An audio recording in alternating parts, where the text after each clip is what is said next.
माझं नाव सतीश अर्जुन बनसोडे, हे सूरज बसवेश्वर बचाटे. आम्ही राहणार ताडीपरगा. त्या ताडीपरगा गावामध्ये बोगस त्यांनी खत जे आम्ही पकडला होता. आज आपण जिल्हाधिकारी कार्यालयासमोर उपोषणाला बसलेलो आहोत. काय मागणी आहे, काय प्रकरण आहे? आमचं मागणी खताच्या संदर्भात आणि बियाणाच्या संदर्भात आहे. कारण आता बरेच दिवस तुमच्या माध्यमातून बातम्या फिरतात की बिव आपलं नाही. खासदारांना माहित आहे, आमदारांना माहित आहे, कलेक्टरला माहित आहे, तहसीलदारला माहित आहे, परत म्हणजे जेवढे नेते सगळ्यांना माहित आहे, जेवढे अधिकारी आहेत तेवढ्याला माहित आहे. मग ही दखल घेणार कोण? त्यांचं काम आहे. हे जिल्ह्याचे पालकमंत्री सरनाईक साहेब असतील, ते पालकमंत्री जिल्ह्याचे, त्यांनी करायलेत काय? या जिल्ह्यावर एवढं संकट आहे, पण त्यांनी तिथं बसून करायलेत काय? त्यांनी काहीतरी मार्ग काढला पाहिजे. या शेतकऱ्याला नुकसान भरपाई दिली पाहिजे. जसं आम्ही नुकसान भांडून घेतलो तसं या शेतकऱ्याला पण मिळाली पाहिजे. आमची रास्त मागणी आहे आणि यांच्यावर योग्य ती कारवाई केली पाहिजे. रणदेवे असतील, जो हे शेतकरी राजा हे आहे, त्यांच्यावर तर कारवाई कलेक्टर साहेबांनी केलेलीच आहे ऑलरेडी. पण कारवाई करून शेतकऱ्याचं पोट भरणार नाही. त्याला नुकसान भरपाई सगळ्यात पहिली मिळाली पाहिजे. त्यासाठी आमचं या ठिकाणी आंदोलन आहे. कोणत्या गावचं प्रकरण आहे? हे ताडीपरगा आहे, परत झालं तर यांचं काजळा गाव आहे. असे बरेच गाव आहेत. असं धाराशिव जिल्ह्यातली प्रत्येक गावात म्हणजे हे रॅकेट आहे मोठं.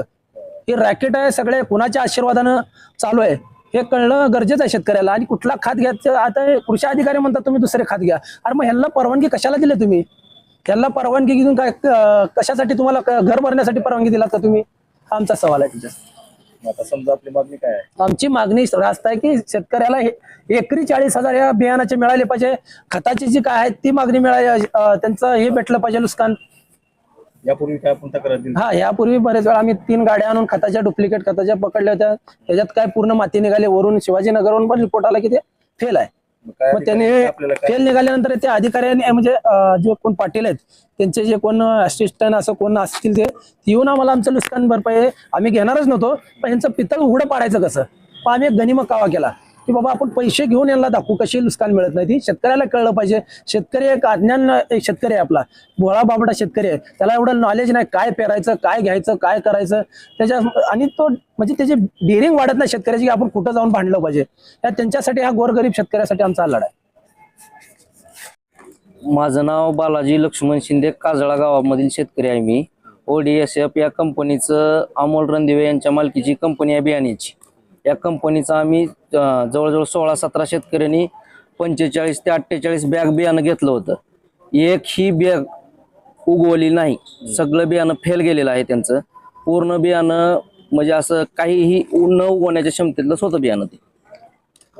आता मागणी काय तुमची? आमची एकच मागणी आहे की आम्हाला पुरेपूर ह्याचं 40,000 रुपये प्रमाणे नुकसान मिळालं पाहिजे. नुकसान भरपाई दिलीच पाहिजे त्यांनी.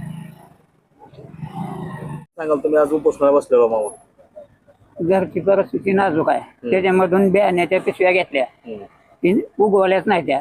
आणि पुन्हा इथं येऊन बी त्यांनी अधिकाऱ्यांनी सांगितले तर तुमचं काही चालत नाही. ती दुकानदार आम्हाला जी बियाण्याची कंपनी आहे ती म्हणतो की काही होऊ शकत नाही तुमच्याच्यानं. माझं किती एकर शेती आहे? 4 एकर. मग पेरणी झाली का आता? झाली की 2 बॅग नेऊन पेरल्या, एकही उगवलं नाही. त्याची एक दाना उगवला नाही. कोणतं खत वापरलं होता? DAP. आता मागणी काय तुमची? आम्हाला नुकसान भरपाई मिळावी आमच्या.